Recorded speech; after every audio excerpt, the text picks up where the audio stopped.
Welcome to Urban U, where stories of school and city unfold at the nation's largest urban university, the City University of New York. This month, a story about Baruch College's radio station, the CUNY Reconnect program. Hunter College filmmaker Kelly Anderson talks about her film Emergent City, and so much more. Stay tuned for Urban U.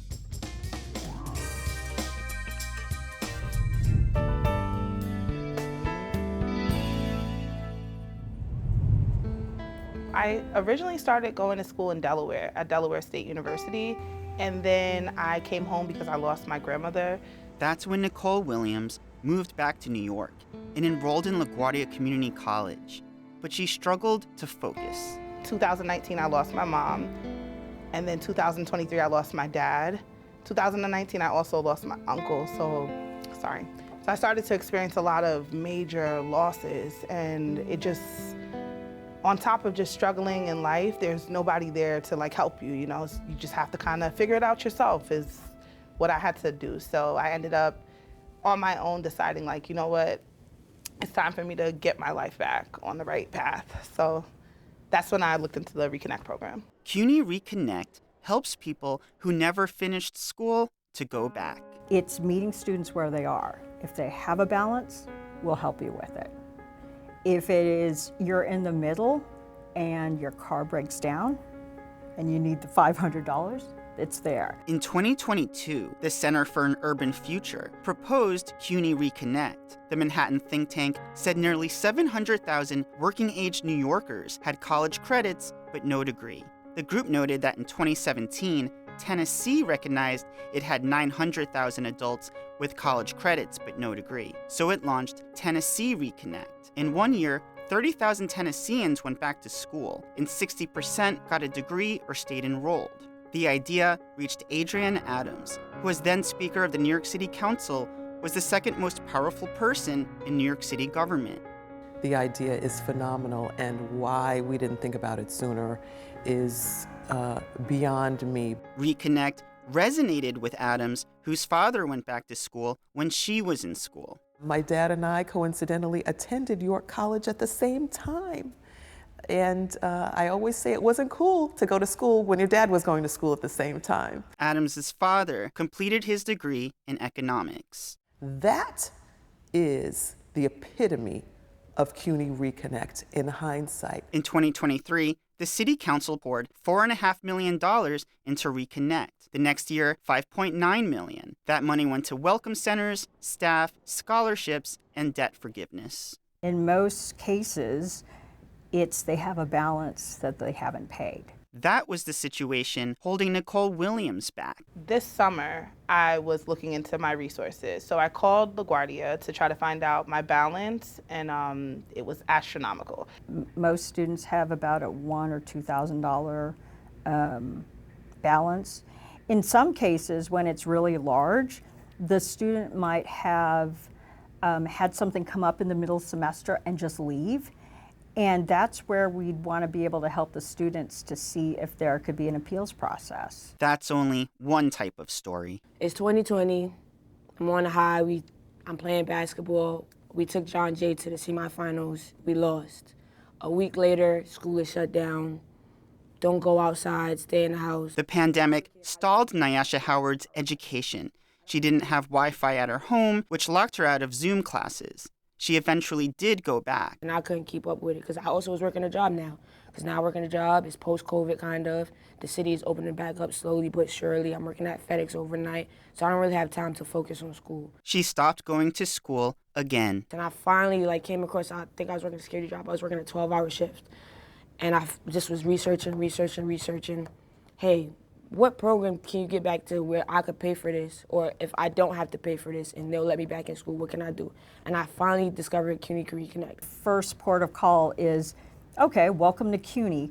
Where are you at now in your life, right? Because more times than not, if they've been out for a while, life is totally different. It starts with the Reconnect website, then getting in touch with people called navigators. When we talked to Nicole Williams, she got to meet her navigator, Joshua Weedman. Yeah, because it was kind of last minute, right? When it all fell together. Right, so we have been talking all summer, but then... More than 50,000 students have re-enrolled through Reconnect. So far, more than 8,400 of those students have graduated.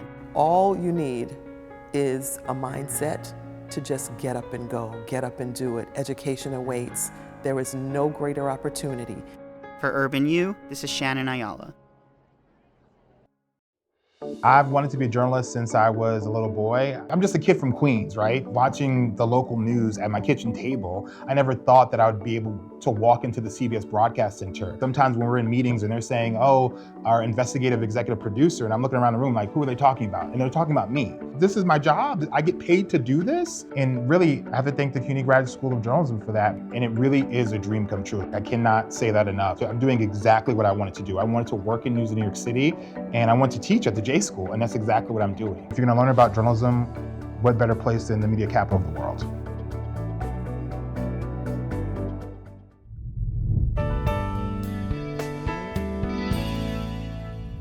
My name's Kelly Anderson. I'm a professor and the chair of the Department of Film and Media Studies here at Hunter College. Emergent City is about something that happened in my neighborhood, Sunset Park, Brooklyn, when a global real estate conglomerate purchased a giant industrial site called Industry City and started to turn it into what they called an innovation district. We're looking to establish the special Sunset Park Innovation District. And this ignited a 10-year process in the neighborhood of people investigating what the impacts of this could be. The film follows that process over 10 years, and it's really a look at real estate, gentrification, land use, local democracy. I've been working on that waterfront for 20 years. The goal was to give people a front row seat to processes that are often invisible or underlooked at, and to get them to really think about power and the way that power operates, whether it's within the system, through the legislature, through community boards, or outside of the system with regular residents just activating for what they want their neighborhood to be. We wanted people to understand the processes better through which the city changes, and also to connect the dots and ask themselves important questions about their relationship to the city. I'm a Sunset Park resident, so I had a vested interest in understanding more deeply what was happening at Industry City. I also had a history of making films. I've made 2 other films about issues of housing, gentrification, land use, and so I was primed to be interested in the Industry City acquisition and what it might mean for the community. And it was a 10-year process of understanding more deeply what was going on there. You know, it wasn't like we started out knowing exactly what the film was going to say, because these issues are extremely complicated and are often presented in very binary black and white terms, and we wanted to really open up questions like, what is a community? What are the different interests in a community? Who articulates what positions? You know, what are the different strategies that work for people who are trying to plan the future of their communities, especially in the face of these massive real estate investments? At a certain point, the council member, Carlos Menchaca, got very into the idea of transparency. He started telling the developer that he wouldn't meet with him unless the film crew could film it, To help them understand why it makes sense to move. And so that's how we got into those meetings, which I think really made the film a lot more appealing to a lot of people, because those just aren't meetings that you normally get to be at. So it has a feeling of sort of pulling back the curtain. There's multiple perspectives in the film, including the developer, the council member, different people in the community who felt very differently about the project. Letting people observe and sort of draw their own conclusions and ask their own questions felt very important, especially in this moment when we're facing so much polarization and divisions.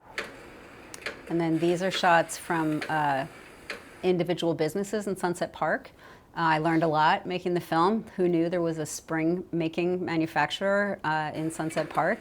One of the messages of the film is that these areas that are zoned for industry, that they're precious in a way, because the film makes the argument that, you know, the value of land is very tied to the uses that are permitted on that land. It's really important that the city's industrial zones be protected, A lot of people think industry doesn't exist in New York City anymore. That's not true. There's actually a lot of industry, and those zones need to be hospitable for small businesses. This is inside Industry City, the guitar manufacturer. This is a steel company. I wasn't particularly involved in the issues, but I did have a point of view, and the film was just broadcast on the PBS series POV, which stands for point of view. It has an underpinning opinion, which is that people should have the ability to control what happens to the future of their neighborhoods and not just be displaced.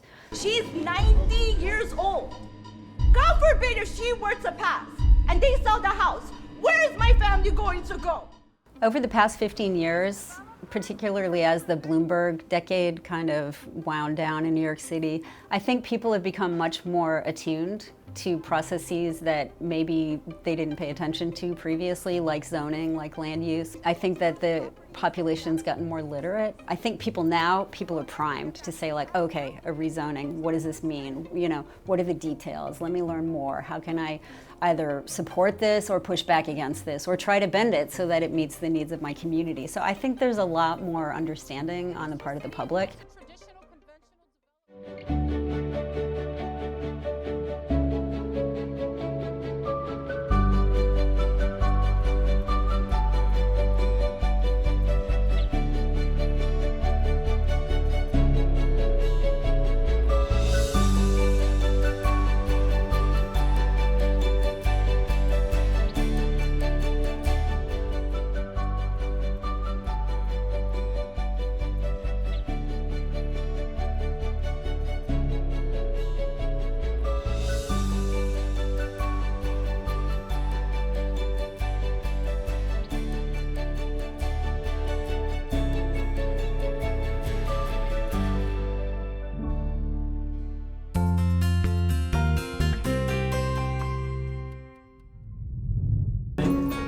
Seconds. Literally yesterday, I wrote like 5 cover letters.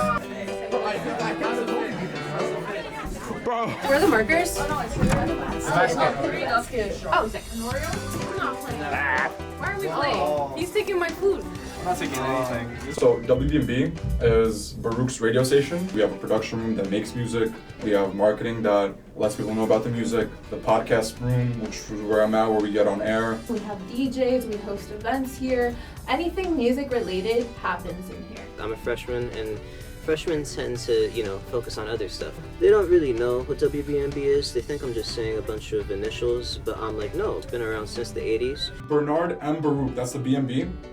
W is like wavelength, I think. So it's like Wave, Baruch, well, Bernard and Baruch, I think. Do you know his middle name? No. I knew about the club from a friend. She was like, I think you'd really like this place. Like, they have a studio, all of that. I came to this room and I was like, oh, we got an actual studio in this bitch, hello. And I was looking for a place that was like harboring music in the school, because it's such a business school. So we're always here. I'm planning parties and he's DJing, trying to. It's fun, and it's also like very welcoming. It's like we've all become like a really tight-knit community. So she's just here, I'm here. The other like headliner, Elon, washing machine, sorry. Actually, WM. Oh, my bad. So, okay, all right. You know what? Let me speak. Oh, because the man always has to speak. No. I needed a gamer tag. My pre-selected one on Xbox at the time in like middle school was like some random adjective and then washing machine, and then it just got shortened down. Now I go by WM. Spring Fling is our yearly concert that we have that WBNB hosts. The point of Spring Fling is for students to have something fun to look forward to. So I had a meeting with Gramercy Theater the week after last year's Spring Fling. I look at the openers for Lollapalooza, Coachella, and Gov Ball of the year prior, and I just steal some names that I think are cool. At the end of the day, I wouldn't say it was as smooth sailing as it was an adventure. You don't want an adventure that's smooth. You gotta have some bumps and some turbulence to really give it effect, make it matter, The amount of crash outs and the amount of times he randomly screams, holds like his head like this, and just like gets up, like has random outbursts is insane. I would say Kayla's more calm, cool. Kayla is more calm, cool, and collected. Like they're good balances. Yeah. Hey, your shirt's here. Yay! We just separated your shirt. We started promotion literally in March. We had that content calendar planned at least a month in advance. There would be a time where I would be texting in all 3 of those like chats, like, me texting her, me texting the group chat with Justin and Kayla, and me texting the marketing group chat all at the same time. Yeah. There were times where like it got difficult, but I'm just like, hard work's like being used for something. I just kept on telling myself like, until April. They actually told me that they knew since last year that they wanted me to perform for this year. And I was kind of like, whoa. I actually performed in front of Oprah. I sang for her at 12 years old at a gala. After that moment, I was like, bitch, stage fright, goodbye. She doesn't exist with me. If people are coming to my show to see me, why would I be scared of showing them who I am? This is the biggest event I've ever done in my life. Like, I mean, I've done my Sweet 15, but that doesn't count. Like, it's only like 50 people. This is 650 people. Most of the events that I did are frat parties. It's a bit different, but you know, the vibes are still gonna be there. The vibes are definitely still gonna be there. We're gonna bring that high energy. We're gonna let the people hear what they wanna hear. We're gonna get some dancing. We're gonna get it up like, W, M, W. Yeah. The day really starts when I walk into this lovely place where all the people that genuinely love me, just basking in the glory of our day, because at the end of the day, it is our day. We are going to start off with a group huddle, right? Day of, everybody talking. We're just gonna make sure we understand what it looks like for us going in there. If you're leaving early, keep your stuff on you. Okay. Because you're a loser for leaving early. I personally have to go in early with our executive board, just making sure everything is good to go, so that when the event comes, we have nothing to worry about. Just people coming in, seeing the people come in, seeing the lovely faces here at Baruch College, just making sure everybody's coming in with a smile and we're ready to go. It's definitely going to be an amazing show. Okay, can I get some noise for all of my CUNY students in the building? Also here, shoulders. You're going to die. Get them down. I think we're back with this, honestly. It was a lot of firsts for us. First time we're in Gramercy. First time we might sell out. I don't see any other radio station doing it first.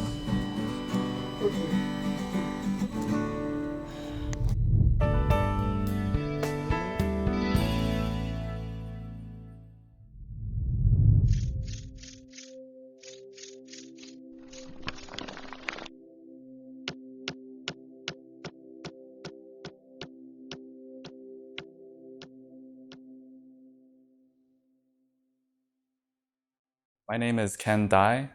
I'm 26, and my major here at BMCC is Video Arts and Technology. I was born in Shenzhen, China. Back in the 80s, it was just a fishing port. And in the 90s, my parents actually moved there for work, and that's how they met. It's now the center of technology.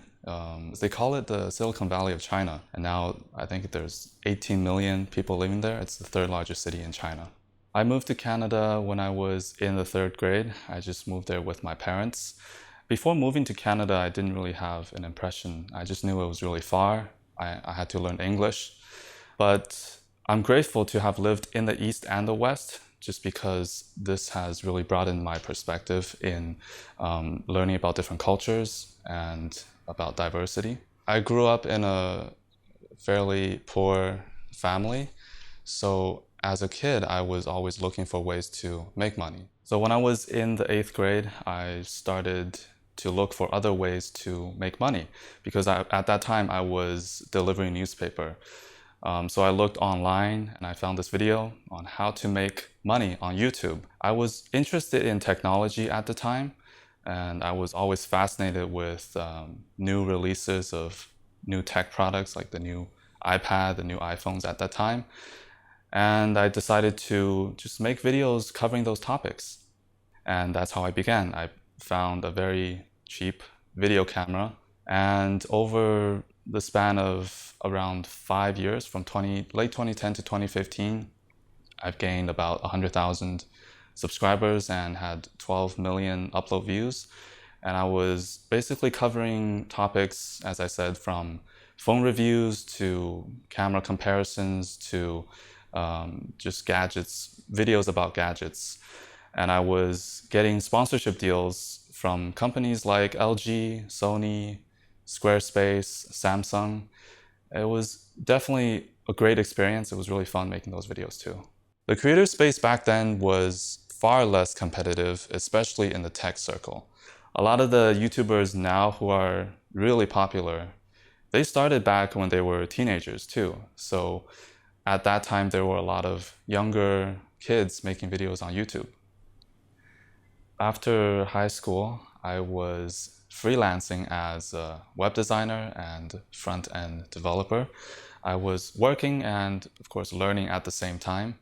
I did that for about a year, and then I started this creative agency with a few other talented individuals, and we focused on website design, graphic design, digital marketing, and that went on for about 2 years. And from this experience, I learned obviously how to code, how to write HTML, CSS, JavaScript, and also how to design, prototyping, and dealing with clients, building rapport, building trust with clients.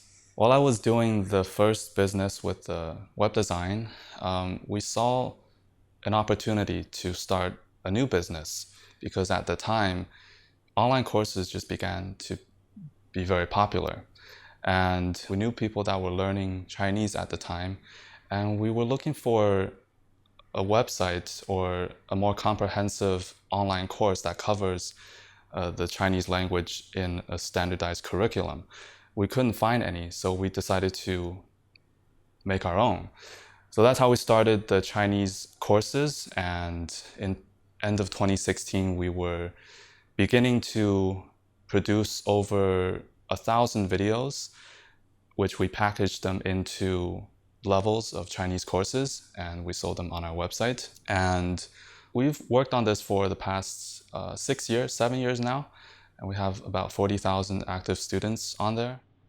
Aside from grammar, in the lessons you'll find vocabulary videos, flashcards of all the words covered in HSK, helping you differentiate between similar meaning words, providing quizzes and worksheet activities that you can practice by yourself or with a language partner. In 2019, we started this new tool that allowed users to learn languages, over 200 languages, from multimedia, such as TV shows, movies, books, from the subtitles and the text from those media. We called it Language Player, and this is what we're focusing on right now because we think this will be the future of language learning. And we're competing with a lot of apps like Duolingo, right? And these multimedia language learning apps are definitely gaining its popularity.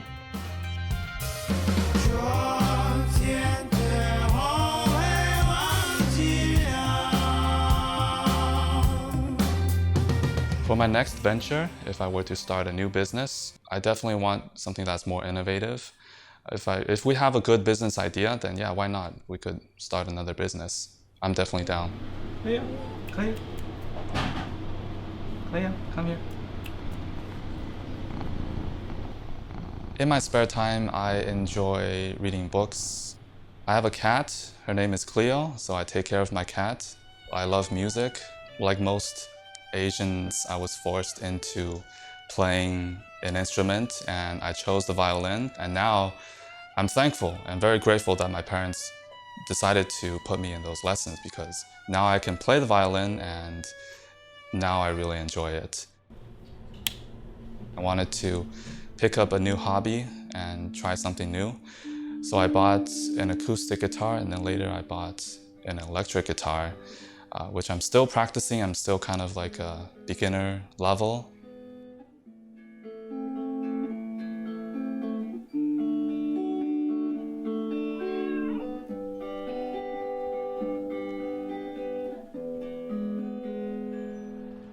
I enjoy playing basketball. I enjoy watching basketball because growing up, basketball was so popular in China.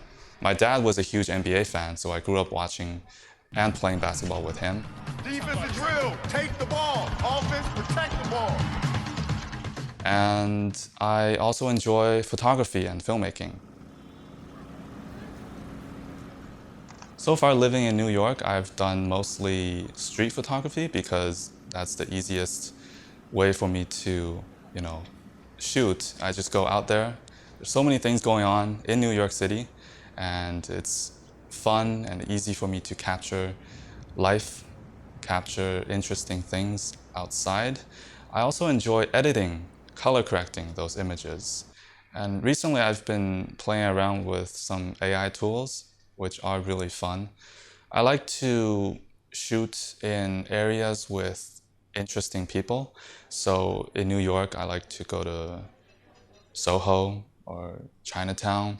Those areas, if I find something that I think is interesting, for example, someone with a really cool outfit or someone doing something cool, I tend to find the right composition and good lighting. I just click the shutter and I try to edit those images in post. And for film, say if it's in Chinatown, I might edit the video to look like, to replicate like an old Hong Kong look.